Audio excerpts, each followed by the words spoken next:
খেসারি ডাল দিয়ে বেশ মজার একটা কাবাব আইটেম দেখে নিন। এখানে আধা কাপ ডাল আগে 2 ঘন্টা ভিজিয়ে রেখে তারপর ধুয়ে নিয়েছি। 1 কাপ দেব চিকেন কুচি, এর সাথে একটা করে এলাচ, দারচিনি, তেজপাতা, স্বাদ মতো লবণ, 1 চামচ আদা রসুন বাটা, 2 কাপ পানি দেব।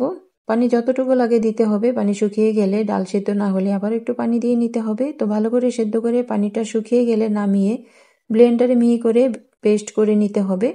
এখানে 1 কাপ ধনেপাতা কুচি, 1 কাপ পেঁয়াজ কুচি, স্বাদমতো কাঁচামরিচ কুচি, পুদিনা পাতা কুচি, 1 চামচ ধনে গুঁড়া, 1 চামচ জিরে গুঁড়া, 1 চামচ চিলি ফ্লেক্স, 1 চামচ কাবাব মশলা 1 চামচ করে নিয়েছি। আর পেঁয়াজটাকে একটু হালকা ভেজে নিয়েছি, এতে করে কাঁচা গন্ধটা চলে যাবে আর খুব সুন্দর একটা ফ্লেভার হবে কাবাবে।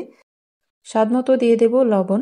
লবণ দিয়ে আমি সিদ্ধ করেছি, আদা রসুন বাটাও সিদ্ধতে দিয়েছি। তো যেহেতু পেঁয়াজ, ধনেপাতা এগুলো দিয়েছি, তার জন্য লবণটা চেক করে আবার একটু লবণ দিয়ে নিতে হবে।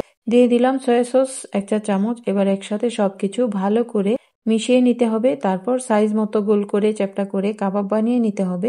এখানে 2টা ডিম, স্বাদ মতো লবণ, একটু কালো গোলমরিচের গুঁড়া, একটু লাল মরিচের গুঁড়া একসাথে ফেটিয়ে এবার কাবাবগুলো এই ডিমের মিশ্রণে ডুবিয়ে মচমচে করে ভেজে নেব। এই কাবাবটা পোলাও, বিরিয়ানি, তেহারি সবকিছুর সাথে অসম্ভব মজা লাগে। আর এটা যে ডাল দিয়ে বানানো, এটা একেবারেই বোঝা যাবে না, বিফ কাবাব মনে হবে।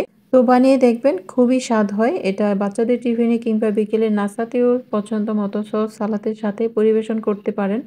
এরকম ঘরোয়া সহজ রান্না দেখতে চাইলে অবশ্যই চ্যানেলটা সাবস্ক্রাইব করে রাখতে পারেন। ভালো থাকবেন। আল্লাহ হাফেজ।